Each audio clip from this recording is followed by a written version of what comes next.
പരിശുദ്ധമായ റമളാൻ മാസം നമ്മൾ തറാവീഹ് കഴിഞ്ഞ് കിടന്നുറങ്ങി അത്താഴ സമയത്ത് നമ്മൾ ഉണരാറുണ്ട്.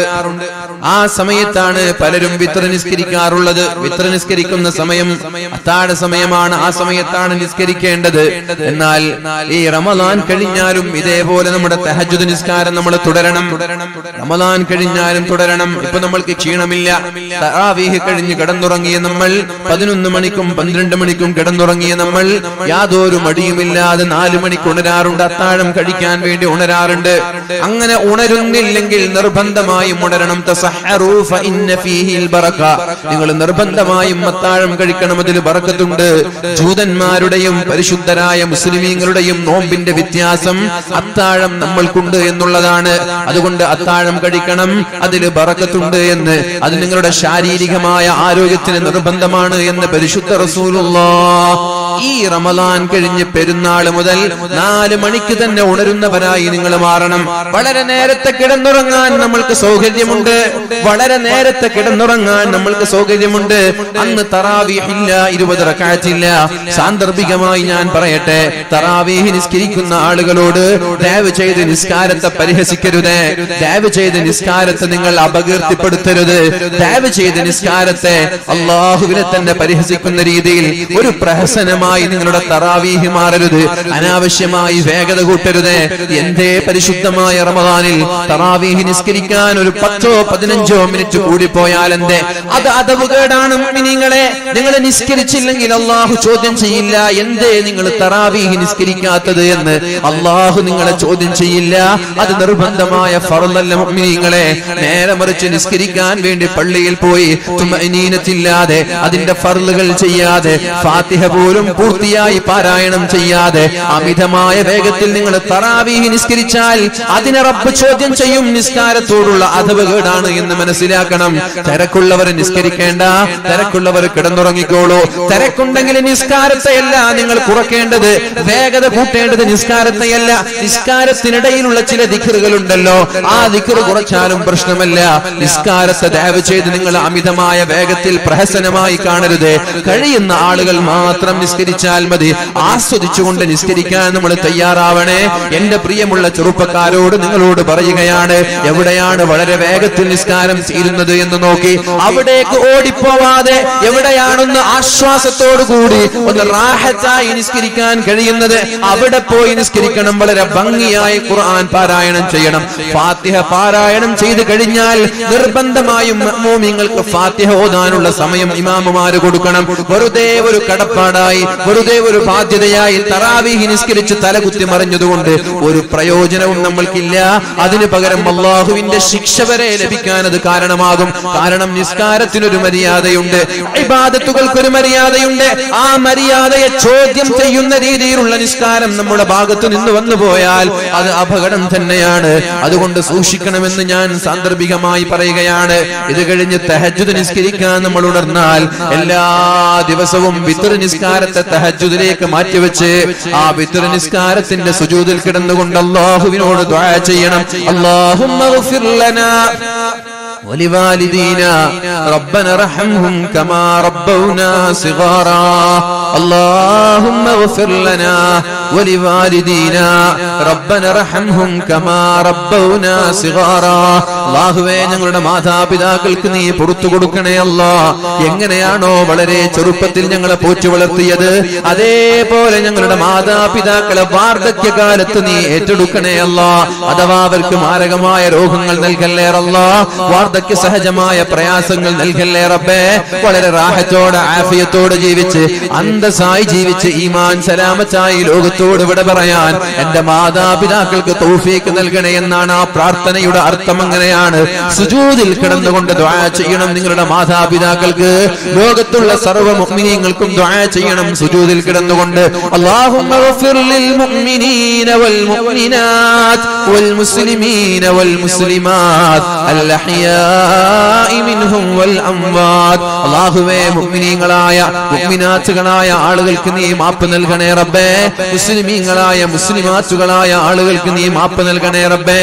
അൽഅഹ്യാഇ മിൻഹും വൽ അംവാത്. അതിൽ ജീവിച്ചിരിക്കുന്ന ആളുകൾക്കും മരിച്ചുപോയ ആളുകൾക്കും അഥവാ തുടക്കം മുതൽ ഇന്നേ വരെ എല്ലാ ഇവിടെ ജനിച്ച സർവ്വ മുഅ്മിനീങ്ങൾക്ക് വേണ്ടി നമ്മൾ പ്രാർത്ഥിച്ചാൽ ഒരു മുഅ്മിനിന് ഒരു പ്രതിഫലം എന്ന രീതിയിൽ അല്ലാഹു നമ്മൾക്ക് പ്രതിഫലം നൽകുമെന്നാണ്. അതുകൊണ്ട് നമ്മുടെ തഹജ്ജുദ് എന്നുള്ളത് ലോക മുസ്ലിമീങ്ങൾക്ക് റഹ്മത്തായി നമ്മുടെ തഹജ്ജുദ് മാറണം. ലോക മുസ്ലിമീങ്ങൾക്ക് റാഹത്തായി നമ്മുടെ തഹജ്ജുദ് മാറണം. അതുകൊണ്ട് നമ്മുടെ സുജൂദിൽ കിടന്നുകൊണ്ട് അവർക്ക് വേണ്ടി ദുആ ചെയ്യാൻ നമ്മൾ മറന്നു പോകരുത് മുഅ്മിനീങ്ങളെ. പ്രത്യേകിച്ച് നമ്മുടെ മാതാപിതാക്കൾക്ക് നിസ്കാരം കഴിഞ്ഞാലും മാതാപിതാക്കൾക്ക് വേണ്ടി ദുആ ചെയ്യാൻ മറന്നു പോകരുത്. കാരണം നമ്മളാക്കിയത് നമ്മുടെ മാതാപിതാക്കളാണ്. നമ്മളാക്കിയത് നമ്മുടെ മാതാപിതാക്കളാണ്. അതിനോടൊപ്പം ചേർത്ത് പറയാനുള്ള ഒരു വിഷയം എന്റെ പ്രിയപ്പെട്ട മാതാപിതാക്കളോട് പറയാനുള്ളത്, എന്റെ പ്രിയപ്പെട്ട മാതാപിതാക്കളോട് പറയാനുള്ളത്, മക്കൾക്കുള്ള വഴികാട്ടിയായി നിങ്ങൾ മാറണം. മക്കളുടെ വഴികാട്ടിയായി നിർബന്ധമായും നിങ്ങൾ മാറേണ്ടതുണ്ട്. മക്കൾ എപ്പോഴെങ്കിലും തോറ്റുപോയെന്ന് വിചാരിച്ചാൽ, എപ്പോഴെങ്കിലും മക്കള് പരാജയപ്പെടുമെന്ന ഒരു ഭീതി മക്കൾക്കുണ്ടെങ്കിൽ, ഏതെങ്കിലും ഒരു വിഷയത്തിൽ മക്കൾ പരാജയപ്പെട്ടു പോവുകയാണ്, അവരുടെ ശുഭപ്രതീക്ഷ നഷ്ടപ്പെടുകയാണ്, ശുഭാപ്തി വിശ്വാസം നഷ്ടപ്പെടുകയാണ് എന്നൊക്കെ തോന്നിയാൽ നിർബന്ധമായിട്ടും നമ്മൾ അവർക്ക് കരുത്താകണം. മാതാപിതാക്കൾ അവർക്ക് കരുത്തായി മാറണം. നിങ്ങൾ അവരെ നിരാശരാക്കാൻ പാടില്ല. നിങ്ങൾ കാരണത്താൽ അവർ നിരാശരായി മാറാൻ പാടില്ല. നിങ്ങൾ കാരണം അവർക്ക് കരുത്ത് ലഭിക്കണം. പാകിസ്ഥാനിലെ മുനീബ മസാരി എന്ന് പറയുന്ന ഒരു ചെറുപ്പക്കാരിയുടെ കഥ വളരെ ഇൻസ്പിറേഷൻ നൽകുന്ന, ആവേശം നൽകുന്ന കഥയാണത്. പിതാവ് പറഞ്ഞതുപോലെ മാതാവ് പറഞ്ഞതുപോലെയാണ്. എല്ലാവരും തറവാട്ടുകാരായ കുടുംബക്കാർ, മാന്യരായ കുടുംബക്കാരൊക്കെ മാതാപിതാക്കൾ പറഞ്ഞതുപോലെയാണ് കല്യാണത്തിന് തയ്യാറാവുക. പെണ്ണിന് ഇഷ്ടപ്പെട്ടാലും ഇഷ്ടപ്പെട്ടില്ലെങ്കിലും മാതാപിതാക്കൾക്ക് ഇഷ്ടപ്പെട്ടാൽ അവർ ചോദിക്കും കല്യാണം കഴിക്കാൻ തയ്യാറാണോ എന്ന്. ആ സമയത്ത് പെണ്ണ് പറയും, ഉപ്പ നിങ്ങൾക്ക് ഇഷ്ടമാണെങ്കിൽ, ഉമ്മ നിങ്ങൾക്ക് ഇഷ്ടമാണെങ്കിൽ ഞാൻ കല്യാണം കഴിക്കാൻ തയ്യാറാണെന്ന് പറഞ്ഞ് കല്യാണം കഴിക്കും. ഒരുപക്ഷെ അവരുടെ ദാമ്പത്യ ജീവിതം അവർക്ക് തുടക്ക സമയത്ത് അത്ര രസകരമായി തോന്നൂല. പിന്നെ അത് ശരിയാകുമെങ്കിലും ആദ്യ കാലഘട്ടങ്ങളിൽ മനസ്സുകൊണ്ടൊരു പക്ഷേ തൃപ്തിപ്പെടാൻ ആ പെണ്ണിന് കഴിഞ്ഞുകൊള്ളണമെന്നില്ല. അതുപോലെ ഒരു ദാമ്പത്യ ജീവിതമാണ് ഈ മുനീബ എന്ന് പറയുന്ന പാകിസ്ഥാനിയായ പെണ്ണിനുണ്ടായത്. 2-3 വർഷങ്ങൾക്ക് ശേഷം ഭർത്താവിന്റെ കൂടെ യാത്ര ചെയ്യുമ്പോൾ വലിയൊരു ആക്സിഡന്റിൽ വിടുകയും തന്റെ 2 കാലുകൾ നഷ്ടപ്പെടുകയാണ്. തന്റെ സ്പൈനൽ കോഡിന് ക്ഷതമേൽക്കുകയാണ്. തന്റെ ഗർഭപാത്രത്തിന് ക്ഷതമേൽക്കുകയാണ്. ഇനി ഒരിക്കലും പ്രസവിക്കാൻ കഴിയില്ല എന്ന് ഡോക്ടർമാര് വിളിച്ചു പറയുന്നുണ്ട്. ഇനി ഒരിക്കലും നടക്കാൻ കഴിയില്ല എന്ന് ഡോക്ടർമാര് വിളിച്ചു പറയുന്നുണ്ട്. അങ്ങനെ ഒരുപാട് 6 മാസക്കാലത്തോളം ഹോസ്പിറ്റലിൽ കിടന്നിട്ട് ഹോസ്പിറ്റലിന്റെ ചുമരുകൾ കണ്ട് ജീവിതം മടുത്തിട്ട് ഹോസ്പിറ്റലിൽ നിന്ന് ഡിസ്ചാർജ് ആയി വീട്ടിലേക്ക് എത്തിയപ്പോഴാണ് ഇരിക്കാൻ പോലും കഴിയാത്ത പ്രയാസം തോന്നിയത്. അങ്ങനെയാണ് ഡോക്ടർമാർ ആ പെണ്ണിനോട് പറഞ്ഞത്, നീ ഇനി മുതൽ ഇരിക്കാൻ പാടില്ല, നിന്റെ സ്പൈനൽ കോഡിന് കാര്യമായ തകരാറുണ്ട് എന്ന്. അങ്ങനെയാണ് 3 വർഷത്തോളം കിടന്ന കിടപ്പിൽ മലർന്നു കിടക്കേണ്ടി വന്നത്. ലോകത്തിന്റെ സർവ്വവാതിലുകളും അടക്കപ്പെടുകയാണ്. ഭർത്താവ് ഡിവേഴ്സ് ചെയ്യുകയാണ്, ഭർത്താവ് ഒഴിവാക്കിക്കൊണ്ട് പോവുകയാണ്. കാരണം പ്രസവിക്കാത്ത പെണ്ണിനിക്ക് എന്തിനാണെന്ന് പറഞ്ഞ് ഭർത്താവ് ഒഴിവാക്കി പോകുന്നുണ്ട്. അതേപോലെ ആളുകളെല്ലാം വന്ന് വേദനയുടെ വാക്കുകൾ പറഞ്ഞ് വീണ്ടും വേദനയുടെ ആഴങ്ങളിലേക്ക് പെണ്ണിനെ തള്ളിയിടുമ്പോ ആ ഉമ്മയാണ് പെണ്ണിന് ആവേശം നൽകിയത്, ആ മാതാവാണ് പെണ്ണിന് ആവേശം നൽകിയത്. മോളെ, ഇങ്ങനൊരവസ്ഥ നിനക്ക് തന്നത് നിന്റെ ദൈവം അല്ലാഹു നിനക്ക് ഇങ്ങനൊരവസ്ഥ തരാനുള്ള കാരണം അതൊരു പരീക്ഷണമാണ്. ഇത് മുതലായിരിക്കും അല്ലാഹു നല്ല ഒരു സാഹചര്യം നിനക്ക് എടുത്തു വെച്ചിരിക്കുന്നത്. ഇത് കാരണത്താൽ നിന്റെ രക്ഷിതാവ്, ഇത് കാരണത്താൽ നിന്റെ ദൈവം ഇതിനേക്കാളും നല്ലൊരു ഭാവി നിനക്ക് എടുത്തു വെച്ചിരിക്കുകയാണ്. ഈ പ്രയാസമുള്ള സാഹചര്യങ്ങളെല്ലാം കടന്നുപോയി സന്തോഷത്തിന്റെ, അഭിമാനത്തിന്റെ ഒരു കാലഘട്ടം നിനക്ക് ദൈവം പകരം തരാതിരിക്കില്ല എന്ന ആ ഒരു ശുഭാപ്തി വിശ്വാസത്തിൽ നിന്നാണ്, ആ ഒരു മനോഹരമായ മാതാവിന്റെ വാക്കിൽ നിന്നാണ് ഈ മുനീബ എന്ന് പറയുന്ന പെണ്ണ് റിക്കവർ ചെയ്യുന്നത്. 3 വർഷക്കാലം കിടന്ന കിടപ്പിൽ കിടന്ന് നിങ്ങളൊന്ന് ഇന്ന് യൂട്യൂബിൽ പോയി സെർച്ച് ചെയ്താൽ മുനീബ മസ്രി എന്ന് പറയുന്ന ആ പെണ്ണിന്റെ മോട്ടിവേഷൻ ക്ലാസുകൾ നിങ്ങൾക്ക് കാണാൻ കഴിയും. ആ പെണ്ണ് സഞ്ചരിക്കുന്നത് വീൽ ചെയറിലാണ്, നടക്കാൻ കഴിയുന്നില്ല, വീൽ ചെയറിലാണ്. ആ പെണ്ണിന് പ്രസവിക്കാൻ കഴിയില്ല, പെണ്ണിന്റെ ഗർഭപാത്രത്തിന് ക്ഷതമേറ്റിട്ടുണ്ട്. ആ പെണ്ണാണ് ഫോബ് മാസികയുടെ പ്രധാനപ്പെട്ട ലോകത്ത് പിടിച്ചെടുക്കിയ 30 സ്ത്രീകളിൽ ഒരാളായി ഈ പെണ്ണിന്റെ പേരാണ് ഉണ്ടായത്. ഏത് പെണ്ണ് ഏതെങ്കിലും ഒരു മുറിയുടെ അകത്തളങ്ങളിൽ ഒറ്റയ്ക്ക് ജീവിതം തള്ളി നീക്കേണ്ടി വരുമെന്ന് പേടിച്ച ഒരു പെണ്ണ്, സ്വന്തം ഭർത്താവ് പോലും എനിക്ക് ഇവിടെ ആവശ്യമില്ല എന്ന് പറഞ്ഞ് എഴുതി തള്ളിയ പെണ്ണിന് ശക്തി പകർന്നത്, ആവേശം പകർന്നത് ആ മാതാവിന്റെ വാക്കുകളാണ്. ഈ പ്രയാസം ഒരു പ്രയാസമായി കാണേണ്ട മോളെ, നിനക്ക് നല്ലൊരു ഭാവി നിന്റെ ദൈവം കാത്തുവെച്ചിട്ടുണ്ടാകാം. നിന്റെ രക്ഷിതാവ്, നിന്റെ ദൈവം നിനക്ക് നല്ലൊരു ഭാസുരമായ ഭാവി, അഭിമാനകരമായ ഭാവി, ഈ പ്രയാസങ്ങളെല്ലാം തരണം ചെയ്തുകൊണ്ട് മുന്നേറാനുള്ള ഒരു അവസരം നിന്റെ രക്ഷിതാവായ റബ്ബ് അല്ലാഹു ദൈവം മാറ്റിവെച്ചിരിക്കാം. അതുകൊണ്ട് നീ നിരാശപ്പെടേണ്ട എന്ന് പറഞ്ഞ ആ മാതാവിന്റെ വാക്കുകളുടെ കരുത്താണ് ഇന്ന് വേൾഡിലെ, ലോകത്തെ സ്ത്രീകൾക്ക് വേണ്ടി വാദിക്കുന്ന, പിച്ചവെച്ച് ജീവിതത്തിൽ വിദ്യാഭ്യാസ മേഖലകളിൽ വളരാൻ കഴിയാതെ ജീവിക്കാൻ സാമ്പത്തികമായി പ്രയാസപ്പെടുന്ന ആളുകൾക്ക് താങ്ങും തണലുമായി പ്രശസ്തയായ ഒരു പെണ്ണായി, പാകിസ്ഥാനിലെ അയേൺ ഗേൾ എന്ന് പറയുന്ന, ഉരുക്കു വനിത എന്ന് പറയുന്ന ഒരു പെണ്ണായി മുനീബ മസ്രി മാറിയത് ആ മാതാവിന്റെ പ്രതീക്ഷ നൽകുന്ന വാക്കുകളാണ്. അതുകൊണ്ട് എന്റെ മാതാപിതാക്കളോട് പറയാനുള്ളത്, സീരിയലുകൾ കണ്ട് കുത്തിയിരിക്കുന്ന സംവിധാനം മാറ്റിമറിച്ച് പുസ്തകങ്ങളിലേക്ക് നിങ്ങൾ ഇറങ്ങണം, പുസ്തകം വായിക്കണം, ഇംഗ്ലീഷ് ഭാഷകൾ നിങ്ങൾ പഠിക്കണം, നന്നായി പഠിക്കണം. പഠനത്തെ ഒരിക്കലും നിങ്ങൾ മാറ്റി നിർത്തരുത്. സ്ത്രീകൾ പഠിക്കട്ടെ, നന്നായി പഠിക്കണം, നന്നായി വളരണം. നമ്മുടെ സ്ത്രീകളാണ് മക്കളെ വാർത്തെടുക്കേണ്ടത്, നമ്മുടെ ഉമ്മമാരാണ്, പിതാവല്ല. പിതാവിന് കഴിയില്ല ഒരു മക്കളെ വാർത്തെടുക്കാൻ, ലോകത്തിന്റെ ഇതിഹാസങ്ങളാക്കി മക്കളെ മാറ്റാൻ ഒരു പിതാവിന് കഴിയില്ല. പിന്നെ ആർക്കാണത് കഴിയുന്നത്? മാതാവിനാ കഴിയുക. ഉമ്മമാരെ, നിങ്ങൾ പഠിക്കണം, നിങ്ങൾ വളരണം, നിങ്ങൾ ഇനിയും വായിക്കണം, വായിച്ചുളരണം, നല്ല കാഴ്ചപ്പാടുകൾ ഉള്ളവരായി നിങ്ങൾ മാറണം. കരിങ്കല്ലത്താണി എന്ന് പറയുന്ന പ്രദേശത്തെ ഇട്ടാവട്ടത്തുള്ള ഏതെങ്കിലും അയൽവാസികളുടെ ഫിത്നയും ഫസാദും പറഞ്ഞ് നടക്കേണ്ടവരിൽ നിങ്ങളെ രാഷ്ട്രീയം നിങ്ങൾ ചർച്ച ചെയ്യണം, ലോകത്ത് നടക്കുന്ന കാര്യങ്ങൾ നിങ്ങൾ ചർച്ച ചെയ്യണം. എല്ലാ വിഷയങ്ങളിലും നിങ്ങൾക്ക് കാഴ്ചപ്പാടുകൾ വേണം, എല്ലാ വിഷയങ്ങളിലും കാഴ്ചപ്പാട് വേണം. നിങ്ങളുടെ മക്കൾക്ക് ആ കാഴ്ചപ്പാട് കൈമാറാൻ നിങ്ങൾക്ക് കഴിയണം. ഭാഷകളിൽ നൈപുണ്യം വേണം. അതുകൊണ്ട് പഠിക്കണം. കല്യാണം കഴിഞ്ഞാലും പഠിക്കാനുള്ള സംവിധാനങ്ങൾ നമ്മൾ ഉണ്ടാക്കി കൊടുക്കണം. ഇസ്ലാമിന്റെ ചുട്ടയോടുകൂടി ഇനി നിഖാബ് വേണ്ട വേണോ എന്നതല്ല ഇവിടെ ചർച്ച. ഇസ്ലാമിക ചുട്ടയോടുകൂടി പഠിപ്പിക്കാൻ രക്ഷിതാക്കളും അവസരം നൽകണം.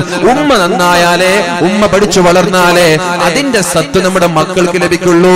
ഉമ്മയ്ക്ക് കോൺഫിഡൻസ് ഉണ്ടായാലേ മക്കൾക്ക് കോൺഫിഡൻസ് ഉണ്ടാവുള്ളൂ. ഉമ്മ ഭീരുവായി മാറിയാൽ, എന്തെങ്കിലും ഒരു പ്രശ്നം വരുമ്പോ പേടിച്ച് വിറക്കുന്നവളായി ഉമ്മ മാറിയാൽ അതേ നിലപാടാണ് മക്കൾക്കുണ്ടാവുക. പ്രതിസന്ധി ഘട്ടങ്ങളിൽ പിടിച്ചു നിൽക്കാനും അതിനെ പതറാതെ മറികടക്കാനുമുള്ള ആവേശം ഉമ്മമാരെ നിങ്ങൾക്കുണ്ടാവണം. നിങ്ങളാണ് മക്കൾക്ക് ധൈര്യം നൽകേണ്ടത്. അല്ലാഹു റബ്ബ് സുബ്ഹാനഹു വ തആല നമ്മുടെ മക്കളെ ഉന്നതങ്ങളിൽ നിന്ന് ഉന്നതങ്ങളിലേക്ക് അല്ലാഹു എത്തിച്ചു തരട്ടെ. മഹാനായ അബ്ദുല്ലാഹി ഇബ്നു അബ്ബാസ് റളിയല്ലാഹു അൻഹു പറഞ്ഞു, വബിൽ വാലിദൈനി ഇഹ്സാന, നിങ്ങൾ നിങ്ങളുടെ മാതാപിതാക്കളോട് മാന്യമായി പെരുമാറണം എന്നതിൽ അദ്ദേഹം തഫ്സീറിലൂടെ അദ്ദേഹം പറഞ്ഞു, നീ നിന്റെ വസ്ത്രം നിന്റെ മാതാപിതാക്കളുടെ മുമ്പിൽ വെച്ച് കൊടയാൻ പാടില്ല. നിന്റെ കുപ്പായം നീ ഉമ്മയുടെ മുമ്പിൽ വെച്ച് കുപ്പായം കൊടയാൻ പാടില്ല, തുണി കൊടയാൻ പാടില്ല. നിന്റെ പിതാവിന്റെ മുമ്പിൽ വെച്ച് നിന്റെ വസ്ത്രം നീ കൊടയാൻ പാടില്ല. കാരണം ആ കുപ്പായത്തിലുള്ള പൊടിപടലങ്ങൾ, ആ തലപ്പാവിലുള്ള പൊടിപടലങ്ങൾ, പർദ്ദയിലുള്ള പൊടിപടലങ്ങൾ, ടവലിലുള്ള പൊടിപടലങ്ങൾ, അത് നിന്റെ പിതാവിനെ, നിന്റെ മാതാവിനെ ബാധിക്കാൻ സാധ്യതയുണ്ട്. അവരുടെ ശരീരത്തിലേക്ക് കടന്നു പോകാൻ സാധ്യതയുണ്ട്. അതുകൊണ്ട് അവരുടെ മുമ്പിൽ വെച്ച് നിങ്ങൾ പൊടി പുരളാൻ സാധ്യതയുള്ള നിങ്ങളെ കൈകൾ പോലും ഇങ്ങനെ കൊട്ടാൻ പാടില്ല. മാതാപിതാക്കളുടെ മുമ്പിൽ വസ്ത്രം കുടയുന്നത്, കൈകൾ കൊട്ടുന്നത്, അടിച്ചു വാരുന്നത് വരെ, സ്വന്തം വീട് അടിച്ചു വാരുമ്പോ മാതാപിതാക്കളുടെ വീടൊക്കെ നിങ്ങൾ വൃത്തിയാക്കി കൊട്ടി വൃത്തിയാക്കും. ആ സമയത്ത് മാതാപിതാക്കളുടെ ശരീരത്തിലേക്ക് പൊടിപടലങ്ങൾ പടരാതെ സൂക്ഷിക്കാൻ ശ്രദ്ധിക്കണമെന്ന് മഹാനായ അബ്ദുല്ലാഹി ഇബ്നു അബ്ബാസ് റളിയല്ലാഹു അൻഹു വഖുൽ ലഹുമാ ഖൗലൻ കരീമാ, വളരെ മാന്യമായ സംസാരം മാത്രമേ അവരോട് സംസാരിക്കാൻ പാടുള്ളൂ. സഈദ് ഇബ്നുൽ മുസയ്യിബ് റളിയല്ലാഹു അൻഹു പറയുന്നുണ്ട്, മാതാപിതാക്കളോട് എങ്ങനെയാണ് മക്കൾ പെരുമാറേണ്ടത്, ഏത് രീതിയിലാണ് പെരുമാറേണ്ടത്?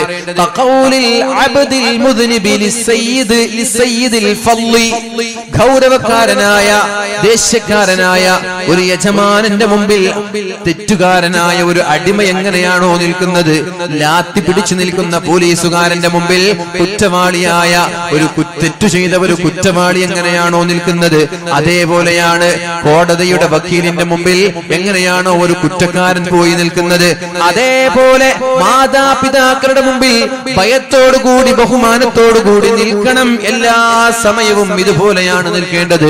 നെഞ്ചു വിരിച്ചിട്ടല്ല, കാലിന്റെ മുകളിൽ കാല് കയറ്റി വെച്ചിട്ടല്ല സ്വന്തം മാതാപിതാക്കളുടെ മുമ്പിൽ സംസാരിക്കേണ്ടത്. ഒരു ഭവ്യതയെന്നും വേണം. ഒന്ന് ഓച്ചാനിച്ചു നിൽക്കണം. ഒരടിമ യജമാനന്റെ മുമ്പിൽ ഓച്ചാനിച്ചു നിൽക്കുന്നത് പോലെ സ്വന്തം മാതാപിതാക്കളുടെ മുമ്പിൽ ഓച്ചാനിച്ചു നിൽക്കണമെന്ന് മഹാനായ സഈദ് ഇബ്നുൽ മുസയ്യിബ് റളിയല്ലാഹു അൻഹു നമ്മോട് പഠിപ്പിക്കുന്നുണ്ട്. അതുകൊണ്ട് ലാ തഉഖ വാലിദൈക, നിന്റെ മാതാപിതാക്കളോട് മോശമായി പെരുമാറരുത്. വ ഇൻ അമറാക അൻ തഖ്റുജ മിൻ അഹ്ലിക വ മാലിക, നിന്റെ ഭാര്യയെ ഡിവോഴ്സ് ചെയ്യാൻ പറഞ്ഞാലും നിന്റെ സമ്പാദ്യങ്ങൾ ഒഴിവാക്കാൻ പറഞ്ഞാലും നിന്റെ വീട്ടിൽ നിന്ന് ഇറങ്ങിപ്പോടാ എന്ന് പറഞ്ഞാൽ നിന്റെ മാതാപിതാക്കളുടെ മുഖം നോക്കി നിങ്ങളാരാ അത് പറയാൻ, ഞാൻ നിർമ്മിച്ച വീടല്ലയോ എന്ന് പറഞ്ഞു പോവരുതേ എന്റെ ചെറുപ്പക്കാരെ, എന്റെ സഹോദരങ്ങളെ. അത്തരം വാക്കുകൾ നമ്മളിൽ നിന്ന് വരാൻ പാടില്ല. നീ നിർമ്മിച്ച വീടാണ്, നീ വാങ്ങിച്ച സ്ഥലമാണ്, ആ വീട്ടിൽ നിന്ന് പിതാവ് പറയാൻ ഇറങ്ങിപ്പോടാ, എന്നാൽ നീ ഇറങ്ങിപ്പോകണമെന്ന് ഷഫീഉനാ റസൂലുള്ളാഹ് ഔസാനി റസൂലുള്ളാഹ്, അല്ലാഹുവിന്റെ റസൂൽ സല്ലല്ലാഹു അലൈഹി വസല്ലമ തങ്ങൾ എന്നോട് വസിയത്ത് ചെയ്തു. മുആദ് ഇബ്നു ജബൽ റളിയല്ലാഹു അൻഹു പറയുകയാണ്, എന്നോട് മഹാനായ റസൂലുള്ളാഹി സല്ലല്ലാഹു അലൈഹി വസല്ലമ തങ്ങൾ വസിയത്ത് ചെയ്തു, ലാ തഉഖ വാലിദൈക, നിന്റെ മാതാപിതാക്കളോട് മോശമായി പെരുമാറരുത്. വ ഇൻ അമറാക അൻ തഖ്റുജ മിൻ അഹ്ലിക വ മാലിക, നിന്റെ സമ്പാദ്യങ്ങൾ ഇട്ടെറിഞ്ഞു പോകാൻ, നിന്റെ കുടുംബത്തെ ഇട്ടെറിഞ്ഞു പോകാൻ മാതാപിതാക്കൾ പറഞ്ഞാൽ അതുപോലും നീ കേൾക്കണം, നീ അനുസരിക്കണമെന്ന് പരിശുദ്ധ റസൂലുള്ളാഹ്. ഒരിക്കലും മഹാനായ അബ്ദുല്ലാഹി ഇബ്നു ഉമർ റളിയല്ലാഹു അൻഹു അദ്ദേഹം പറയാണ്, ഉമർ റളിയല്ലാഹു അൻഹുവിന്റെ മകൻ അബ്ദുല്ലാഹ് റളിയല്ലാഹു അൻഹു അദ്ദേഹം പറയുന്നുണ്ട്, കാനത്ത് തഹ്തി ഇംറഅത്തുൻ, ഞാനൊരു കല്യാണം കഴിച്ചു. കാനത്ത് തഹ്തി ഇംറഅത്തുൻ, ഞാനൊരു കല്യാണം കഴിക്കുകയുണ്ടായി. കാന ഉമറു യക്റഹുഹാ, എന്റെ പിതാവായ ഉമറിന് ആ പെണ്ണിനെ ഇഷ്ടപ്പെട്ടില്ല. എന്റെ പിതാവായ ഉമർ തങ്ങൾക്ക് എന്റെ ഭാര്യയെ ഇഷ്ടപ്പെട്ടില്ല. എന്നോട് പറഞ്ഞു, ത്വല്ലിഖഹാ, അബ്ദുള്ള, ആ പെണ്ണിനെ നീ വിവാഹമോചനം നടത്തണം, ആ പെണ്ണിനെ നീ ഡിവോഴ്സ് ചെയ്യണമെന്ന് മഹാനായ ഉമർ ഇബ്നുൽ ഖത്താബ് റളിയല്ലാഹു അൻഹു തന്റെ മകനോട് പറഞ്ഞു. ഫഅബൈതു, വിവാഹമോചനം നടത്താൻ അബ്ദുല്ലാഹി തങ്ങൾ തയ്യാറായില്ല. തന്റെ ഭാര്യയെ ഡിവോഴ്സ് ചെയ്യാൻ അബ്ദുല്ലാഹി തങ്ങൾ തയ്യാറായില്ല. ഫഅതാ ഉമർ നബിയ സല്ലല്ലാഹു അലൈഹി വസല്ലം, ആ സമയത്ത് മഹാനായ ഉമർ ഇബ്നുൽ ഖത്താബ് റളിയല്ലാഹു അൻഹു നേരെ കടന്നു വന്നത് പരിശുദ്ധ ഹബീബിന്റെ സമീപത്തേക്കാണ്. നബി തങ്ങളോട് കാര്യം പറഞ്ഞു. നബി തങ്ങൾ മഹാനായ അബ്ദുള്ളയെ വിളിച്ചു, യാ അബ്ദുല്ലാഹ് അത്ഇ അബാക, നിന്റെ പിതാവിനെ അനുസരിച്ചോ അബ്ദുല്ലാഹ്, നീ നിന്റെ ഭാര്യയെ ത്വലാഖ് ചെല്ലണമെന്ന് പരിശുദ്ധ റസൂലുള്ളാഹ്. ഈ ഹദീസ് വെച്ചുകൊണ്ട് എന്റെ പ്രിയപ്പെട്ട രക്ഷിതാക്കളെ, എന്റെ പ്രിയപ്പെട്ട മാതാപിതാക്കളെ, മക്കളോട് അവരുടെ ഭാര്യയെ ത്വലാഖ് ചെല്ലാൻ നിങ്ങൾ ആവശ്യപ്പെടേണ്ട. ഇവിടെ മഹാനായ ഇമാം അഹ്മദ് ബിൻ ഹംബൽ തങ്ങൾ പോലെയുള്ള പ്രഗൽഭരായ പണ്ഡിതന്മാർ പറയുന്നുണ്ട്, ഉമർ ഇബ്നുൽ ഖത്താബ് റളിയല്ലാഹു അൻഹു ത്വലാഖ് ചെല്ലാൻ പറഞ്ഞിട്ടുണ്ടെങ്കിൽ നിങ്ങൾ ഉമറല്ലല്ലോ, ഉമറിന്റെ കഴിവ് നിങ്ങൾക്കുണ്ടോ? ഭാവിയിൽ നടക്കാൻ പോകുന്നത് തിരിച്ചറിയാനുള്ള കഴിവ് മഹാനായ ഉമർ ഇബ്നുൽ ഖത്താബ് റളിയല്ലാഹു അൻഹുവിനുണ്ട്. എന്നാൽ നിങ്ങൾക്കതില്ലല്ലോ. അതുകൊണ്ട് നിങ്ങൾ നിങ്ങളുടെ മക്കളുടെ ഭാര്യയെ ത്വലാഖ് ചെല്ലാൻ നിങ്ങൾ ആവശ്യപ്പെടരുത്. നിങ്ങൾക്ക് ഉമർ റളിയല്ലാഹു അൻഹു പറയാൻ വല്ല കാരണങ്ങളും അതിന് പിന്നിലുണ്ടാകും. ഭാവിയിലുള്ള പ്രയാസങ്ങൾ കണ്ടറിഞ്ഞതുകൊണ്ടാവാം. അതുകൊണ്ട് നിങ്ങളത് പറഞ്ഞുകൊണ്ട് മക്കളെ വിഷമിപ്പിക്കരുത് എന്ന് മഹാന്മാര് പഠിപ്പിക്കുന്നുണ്ട്. ഏതായാലും എന്റെ പ്രിയപ്പെട്ട സഹോദരങ്ങളോട്, സഹോദരിമാരോട് പറയാനുള്ളത്, നമ്മൾ കല്യാണ ആലോചനകൾ നടത്തുമ്പോ മാതാപിതാക്കൾക്ക് ഇഷ്ടമില്ലാത്തവരെ ഒരു കാരണവശാലും തെരഞ്ഞെടുക്കരുത്. പെണ്ണായ പെണ്ണായാലും ശരി ആണായാലും ശരി, എന്റെ പ്രിയപ്പെട്ട സഹോദരിമാരെ, സ്കൂളുകളിൽ വെച്ച് കലാലയങ്ങളിൽ വെച്ച് പ്രണയത്തിന്റെ പിന്നാലെ കടന്നു ചെന്നിട്ട് ബ്ലാക്ക് മെയിലിന്റെ പേരിലോ അല്ലാതെയോ എനിക്ക് ഇയാൾ തന്നെ വേണമെന്ന് വാശി പിടിച്ച് മാതാപിതാക്കളുടെ കണ്ണീര് കുടിക്കാൻ നിന്നാൽ ആ ദാമ്പത്യ ജീവിതം നിങ്ങൾ നിർബന്ധമായി മനസ്സിലാക്കിക്കോളൂ, പരാജയമല്ലാതെ വേറെ ഒന്നും അവിടെ ഉണ്ടാവൂല. സന്തോഷം ആ ദാമ്പത്യ ജീവിതത്തിൽ നിങ്ങൾക്ക് ലഭിക്കൂല. ദാമ്പത്യ ജീവിതത്തിന്റെ സുഖം എന്താണെന്ന് പോലും അറിയാതെ പ്രയാസപ്പെടേണ്ടി വരും. വിവാഹമോചനത്തിലേക്ക് വരെ നിങ്ങളുടെ വൈവാഹിക ജീവിതം എത്താനുള്ള സാധ്യതയുണ്ട്. അതുകൊണ്ട് മാതാപിതാക്കളുടെ കണ്ണുനീര് കുടിപ്പിച്ചുകൊണ്ട് ഒരാളും വിവാഹത്തിന് തയ്യാറാവരുതേ, ഒരാളും ഒരു പെണ്ണിനെയും തെരഞ്ഞെടുക്കരുതേ, ഒരു പെണ്ണും ഒരു ഭർത്താവിനെയും തെരഞ്ഞെടുക്കരുത്. നിങ്ങൾക്ക് ഇഷ്ടപ്പെട്ടവരെ നിങ്ങളുടെ മാതാപിതാക്കളോട് പറയാൻ നിങ്ങൾക്ക് സ്വാതന്ത്ര്യമുണ്ട്, നിങ്ങൾക്ക് അവകാശമുണ്ട്. ആ മാതാപിതാക്കൾ പഠനം നടത്തി നിങ്ങൾക്ക് തൃപ്തരായ ആളുകളാണെങ്കിൽ വിവാഹം കഴിപ്പിച്ചു തരാൻ അവർ തയ്യാറാണ്. അവരാണ് ജീവിതത്തിന്റെ അനുഭവങ്ങളിലൂടെ തീച്ചൂളയിലൂടെ കടന്നുപോയവരാണ്. ദാമ്പത്യ ജീവിതം എന്താണ് എന്ന് മനസ്സിലാക്കിയവരാണ് അവർ. അതുകൊണ്ട് അവർ അന്വേഷിക്കും, ഈ പെണ്ണ് നിന്റെ ദാമ്പത്യ ജീവിതത്തിൽ നിനക്ക് സന്തോഷം നൽകുമോ ഇല്ലയോ എന്ന് മാതാപിതാക്കൾ പഠിക്കും.